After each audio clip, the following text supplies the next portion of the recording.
कुठलीही पोटनिवडणूक ही काही कुठल्याच कुटुंबासाठी ही काही फार आनंदाची नसते. दादा गेल्यानंतरचं इलेक्शन आहे. म्हणजे मलाही आज मतदान करताना विश्वासच बसत नव्हता की आपण दादाला मतदान करत नाहीये. त्याच्यामुळे अर्थातच अनेक वर्ष कुठल्याही घरामध्ये त्या घरातला कुठलाही कर्ता पुरुष हा असा पद्धतीने गेला तर ते दुःख आणि याच्यातून बाहेर पडणं हे अशक्यच असतं. आणि त्यातून दादाला जाऊन अजून 3 महिने पण झालेले नाही आहेत आणि ही पोटनिवडणूक लागलेली आहे. ही दुर्दैवी गोष्ट आहे. पण आज मतदानासाठी आम्ही सगळे आलेलो आहोत. भारतरत्न डॉक्टर बाबासाहेब आंबेडकरांच्या संविधानाने जो आपल्याला अधिकार दिला आहे आणि एक नागरिक म्हणून आपल्या भावना बाजूला ठेवून आपलं कर्तव्य आपण केलं पाहिजे. म्हणून मोठ्या संख्येने आपण सगळ्यांना दादांना आदरांजली आणि श्रद्धांजली अर्पण करण्यासाठी मतदान करा अशी विनंती मी करायला आली. 2019 मला आज मतदान पार पडले आलं जरी नसले तरी या लीडकडे सगळ्यांचं लक्ष आहे. आणि मुळात आज उन्हाचा तीव्रता देखील जास्त असल्यामुळे बारामतीकरांना काय साथ असते की मोठ्या संख्येने मतदान करा एवढीच विनंती करेल. ताई, तुम्ही काल म्हटलं की साहेब आजारी आहेत आणि त्यामुळे ते मतदानाला येऊ शकले नाहीत. बाबांनी स्वतःच ट्विट केलेलं आहे. बाबा ब्रीच कॅन्डी हॉस्पिटलमध्ये आहेत. त्यांच्यावर काही चाचण्या चालू आहेत. त्याच्यामुळे डॉक्टरांचा सल्ला होता. बाबांची इच्छा होती की तरी यावं. डॉक्टरांचं म्हणणं आहे की त्यावेळेस उन्हाळाही जास्त आहे. त्याच्यामुळे एवढा 5-5.5 तासाचा प्रवास, त्यातून आज मुंबई आणि पुण्याचा रस्ताही बंद आहे.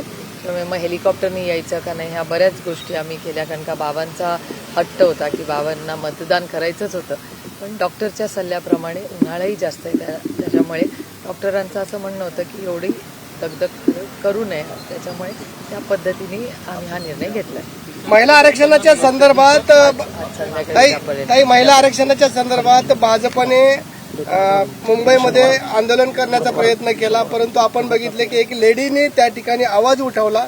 ही लेडी राज्यातच नव्हे तर संपूर्ण देशामध्ये तिचं सोशल मीडियावर सध्या व्हिडिओ व्हायरल होतो. बघा, एका सशक्त लोकशाहीमध्ये आंदोलन करायचा अधिकार हा प्रत्येकाला आहे. जे तुम्हाला आहे, मला आहे, भारतीय प्रत्येकाला आहे. आणि आपण जो आंदोलन करतो त्याचा आवाज हा ऐकलाच पाहिजे. पण हे आंदोलन करताना सत्ताधाऱ्यांनी 1.5-2 तास त्या तिथल्या स्थानिक लोकांना जी गैरसोय झाली त्याच्यामुळे नागरिकांमध्ये ती संतापाची लाट जी दिसते ती बघा, शाळेत मुलं चालली आहेत, कॉलेजमध्ये कोणी चालले, ज्येष्ठ नागरिक ते वॉकला चाललंय, कोण डॉक्टरकडे चाललंय, कोणी क्लासेसला चाललंय, कोण नोकरीवरनं 12-14 तास काम करून घरी चाललंय. त्याला 1.5-2 तास ट्रॅफिकमध्ये, मग बस असेल, त्याची टॅक्सी असेल, त्या टॅक्सीचं भाडं दर सेकंदाला वाढतं. एवढी महागाई वाढली. अशा परिस्थितीत 1.5-2 तास एक आंदोलन करायचे आणि ते पण सत्ताधाऱ्यांनी रस्ता अडवून केलं हे किती योग्य आहे याचंही आत्मचिंतन सगळ्याच आंदोलनकारांनी घेतलं पाहिजे. त्याच्यात सर्वसामान्य मायबाप नागरिक याचे हाल होता कामा नये. आणि तिथेच जवळ एक मोठं जांबोरी मैदान आहे ना, आंदोलन करायचं होतं ते तिथेही करू शकत होते. त्यामुळे आपण सगळ्यांनीच आंदोलन ही केलीच पाहिजेत. हा प्रत्येकाचा अधिकार आहे. आम्ही विरोधी पक्ष जेव्हा आंदोलन करतो तेव्हा आम्हाला त्या मुंबईचा एक सर्टन एरिया दिला जातो, त्याच्या बाहेर आम्हाला पडू देत नाही. शिक्षक आंदोलन करतात, त्यांना त्या आझाद मैदानच्या बाहेर 1 इंच पण पाऊल ठेवता येत नाही. म्हणजे आम्ही विरोधकांना एक न्याय आणि सत्ताधाऱ्यांना एक न्याय, हे दुर्दैव आहे. पण आंदोलन करायचा अधिकार प्रत्येकाचा आहे. पण नियम कायदे पाळून ज्याच्यात सामान्य नागरिक भरडला जाऊ नये याची खबरदारी आम्ही सगळ्यांनी बंधुबाबांचे प्रकरण दिवसेंदिवस वाढतच चाललेलं आहे राज्यामध्ये. बंधुबाबांचे प्रकरण दिवसेंदिवस वाढत चाललेले आहेत. वेगवेगळे रॅकेट्स समोर येत आहेत आणि सरकार शेतकऱ्यांचे प्रश्न बाजूला ठेवत आहे. अनेक प्रश्न असताना देखील त्याच्यामध्ये कालच योगायोगाने माझी दत्तामामा भरणेंची बारामतीत भेट झाली. सांगलीमध्ये असेल किंवा प्रचंड एकीकडे उष्णता आणि दुसरीकडे गारांचा पाऊस, अशा दोन्ही गोष्टी ह्या राज्यात होत आहेत. आणि भरणेमामांची माझी सविस्तर चर्चा झाली. भरणेमामांनी मला शब्द दिला, मागच्या वेळीसही बारामती, दौंड आणि इंदापूरच्या भागामध्ये तेव्हा गारपीट किंवा जास्त पाऊस झाला होता, तेव्हा मामांनी स्वतः उतरून कलेक्टर आणि मामांनी मिळून जे पंचनामे केले होते आणि ते काम व्यवस्थित पूर्ण होऊन माझी मामांना आणि मायबाप सरकारला एवढीच विनंती आहे की तातडीने ते पैसे मिळावे. आत्तापर्यंत मामांची सहकार्याचीच भूमिका राहिली आहे. त्याच्यात सातत्य ठेवून आज सांगली साताराही भागात जे प्रचंड नुकसान झालंय तिथेही तातडीने न्याय मिळावा.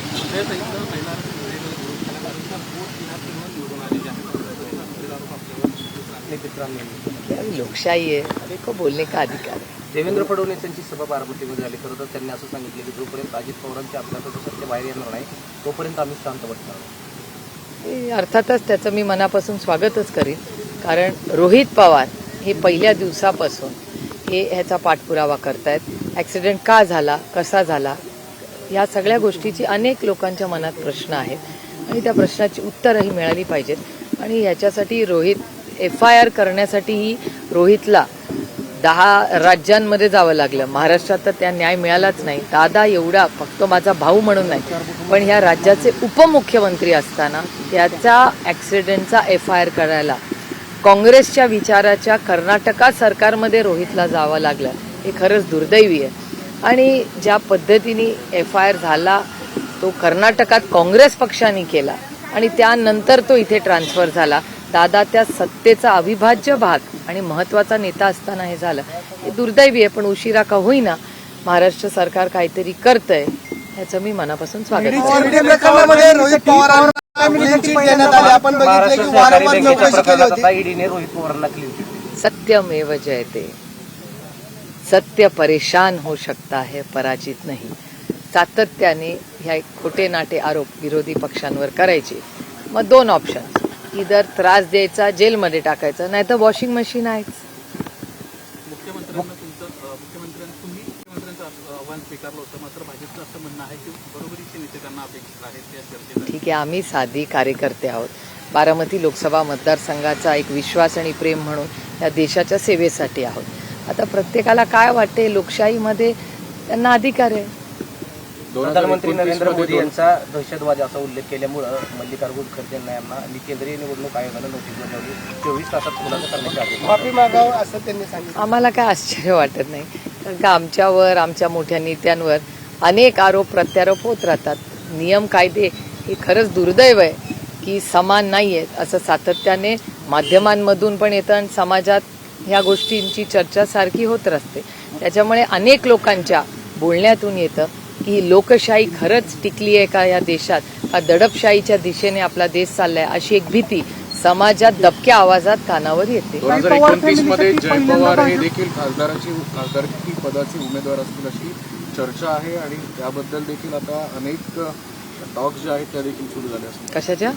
जय पवार यांच्या खासदारकी 2029 साली ते उमेदवार असेल बाबा, मला काय त्याच्याबद्दल माहिती नाही. पवार फॅमिलीसाठी पहिल्यांदा भाजपनं बारामतीत येऊन प्रचार केलाय. काय? पवार फॅमिलीसाठी पहिल्यांदा भाजपनं बारामतीत येऊन प्रचार केलाय. कसं बघताय? लोकशाही आहे, कोणी कोणाचा प्रचार करायचा त्यांचा अंतर्गत प्रश्न आहे. देवेंद्र फडणवीस असं म्हणतात की आता 1 कोटी महिलांच्या सह्या घेणार आहे आणि त्या सह्या आता आम्ही राहुल गांधींच्या तोंडावर मारणार आहे. ही भाषा वापरली देवेंद्रजींनी, मला आश्चर्य वाटतंय. कारण म्हणजे माझा विश्वास बसत नाही की देवेंद्रजी असं बोलतील, कारण का देवेंद्रजी एक अतिशय सुसंस्कृत नेतृत्व आहे, अभ्यासू नेतृत्व आहे. त्याच्यामुळे मला वाटत नाही देवेंद्रजी असं बोलतील. मधल्या काळामध्ये अनेक जण जे आहेत ते भाजपने कारखान्यांचा सध्या विषय खूप चर्चेमध्ये आहे. कर्ज मिळेल, कर्जाचा विषय त्यांचा मार्गी लागेल असा विश्वास होता. मात्र संग्राम कोणते असतील आणि फ्रिक्वेन्सीज आहेत, कुणाचंही कर्ज या सरकारमध्ये माफ झालेलं नाही किंवा त्यांना मिळालं नाही. तुम्ही मुंबईत रिपोर्टिंग करता, माननीय मुख्यमंत्री तुम्हाला अनेक वेळा मुंबईत भेटतात. हा प्रश्न मला विचारायच्या ऐवजी आदरणीय माननीय मुख्यमंत्री हे प्रेस घेतील तेव्हा त्यांना विचारा, कारण का ह्याचं उत्तर माझ्याकडे नाही, त्यांच्याचकडे. NDMC सहकार खातं केंद्र सरकारमध्ये भारतीय जनता पक्षाकडे आणि महाराष्ट्रातली जी जो कायदा नियम सांगतो तो सहकार मंत्र्यांकडून ती फाईल माननीय मुख्यमंत्र्यांकडे जाते आणि मुख्यमंत्री दिल्लीला फाईल पाठवतात.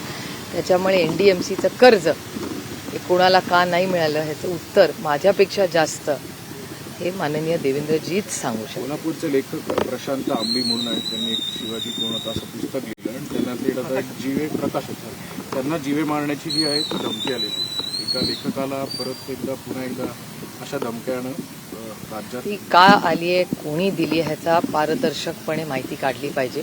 आणि कुणालाही धमकी देणं, कुणालाही या राज्यामध्ये हा गुन्हा आहे आणि असं असेल तर ते दुर्दैवी आहे. माननीय मुख्यमंत्री या राज्याचे गृहमंत्री आहेत, तुम्ही तातडीने त्याच्यात लक्ष घालून त्यांना सुरक्षितता द्यावी, कारण चर्चा होऊ शकते ना. मतभेद, एका सशक्त लोकशाहीत मतभेद जरूर असू शकतात, पण म्हणून धमकी देणं ही योग्य नाही.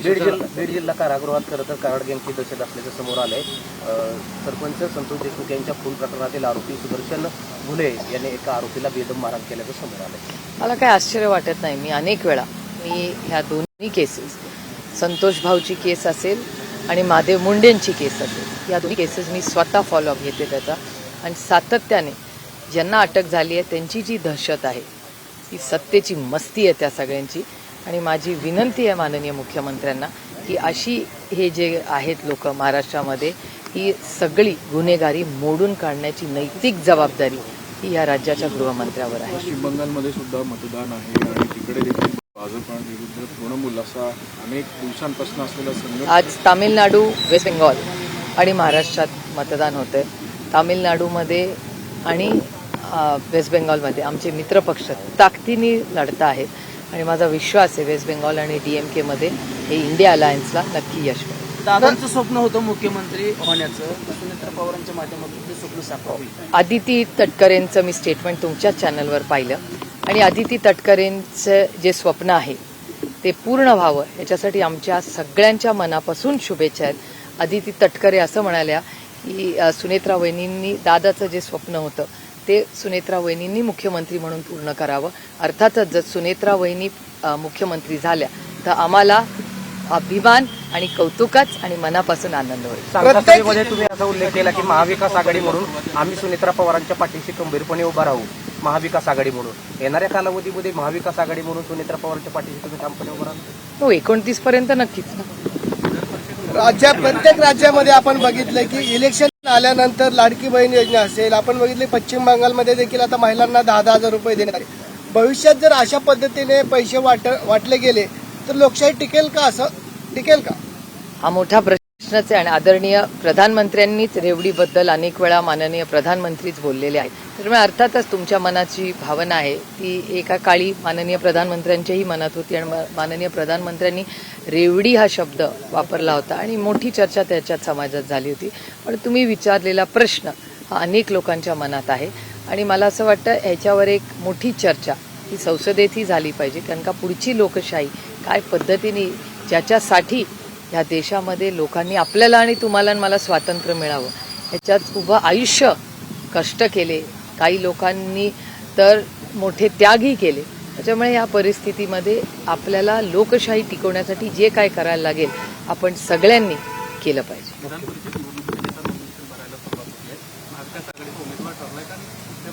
महाविकास आघाडीमध्ये काँग्रेस, शिवसेना आणि आमच्यात चर्चा सुरू आहे, आणि लवकरच तुम्हाला आमच्या उमेदवाराचं नाव कळेल. हिंदी चलो. आज बारामती उपचुनाव के लिए आपने वोटिंग किया है, क्या ये हम सब वोटिंग के लिए यहाँ आए हुए हैं, और एक सशक्त लोकतंत्र में हर नागरिक का अधिकार है और उसकी जिम्मेदारी है कि उन्होंने वोट करना चाहिए, इसलिए हम सब वोट करने के लिए आए हैं.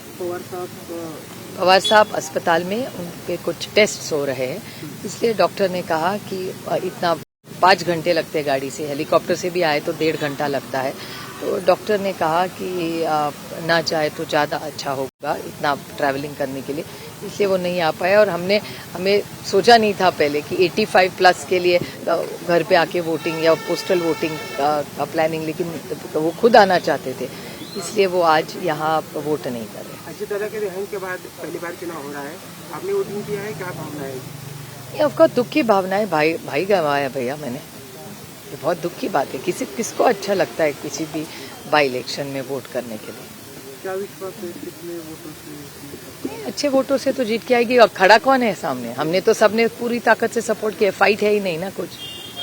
मल्लिकार्जुन खड़गे जी ने एक स्टेटमेंट किया था, उस पर चुनाव आयोग ने बहुत बार ऐसी चीजें हो जाती है, और हमेशा ऐसे होता है कि हमारे नेताओं पे भी बहुत सारे आरोप प्रत्यारोप हुए, लेकिन कभी हमें हमारी तरफ से हम पे जब अन्याय हुआ तो किसी को नोटिस नहीं दिया गया.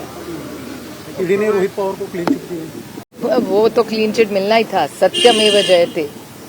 सत्य परेशान हो सकता है लेकिन पराजित नहीं हो सकता. जिस तरह रोहित और बहुत सारे लोग उनको रिलीफ मिला है, क्योंकि उन्हें कुछ किया ही नहीं था ना. इसीलिए मैं हमेशा जो आइस के बारे में आपको बोलती थी, देखिए फिर से आपने खुद की आंखों से देख लिया। आदित्य तटकरे का स्टेटमेंट आया था कि उपमुख्यमंत्री सुनील पवार ये मुख्यमंत्री बन गए।